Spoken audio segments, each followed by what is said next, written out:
Өлкөдө коронавирус менен ооруканаларда дарыланган бейтаптардын саны азаюуда. Акыркы суткада дагы 114 жаран жугуштуу илдетти жеңип үйлөрүнө чыгарылды.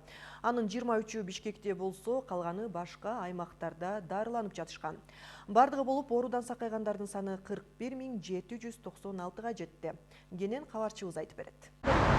Алсыздык, жөтөл жана дем жетпей кыйналуу. Шекербек карыя бир апта мурда дал ушундай абалда ооруканада жаткан. Азыр көңүлү көтөрүңкү. Ооруну дээрлик 90%га жеңди. Эми алдыда үйдө обочолонуп, иммунитетти дагы жакшыртуу максаты турат. Жакы медаяндарга чоң рахмат.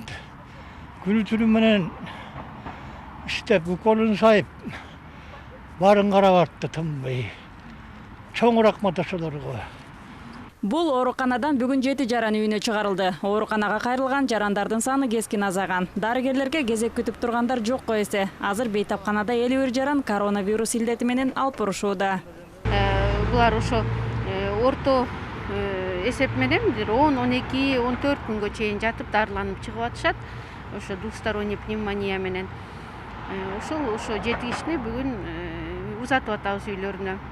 Үйүнө жөнөп жаткан бул бейтаптардын дагы кубанычында чек жок. Жарандар коронавирустун орто оор мүнөзү менен алпурушту. Ооруканага дем жетпей, дене табы жогору келишкенин эстешет. Илдетти жеңүүгө көмөк көрсөткөн дарыгерлерге ыраазы. Ну, здесь очень хорошо. Они нам хорошо посмотрели. И лекарства все нам дали. И ничего не сказали. Мы благодарим у них. 12 күндөн бери жатып чыктым. Рахмат кыздарга. Иштерин жакшы иштесин. Ийгилик болсун иштерине. Артың немелер екен жақсы.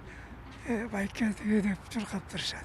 Ардайым şu елдерді şu сақайтып, Кыргызстанда өркүндөп жүрө берсин. Чоң рахмат. Белгилей кетсек, өткөн суткада Кыргызстан боюнча коронавирустан пневмонияны эсепке алганда жалпы 114 жаран айыкты. Анын 23-ü Бишкекте. 7-си чүйдө болсо, калганы башка аймактардагы бейтапканаларда дарыланып жатышкан. Бардыгы болуп коронавирустан айыккандардын саны 41.796-га жетти. Айнура Жанышева, Турар Анарбеков, ЛТР, Бишкек.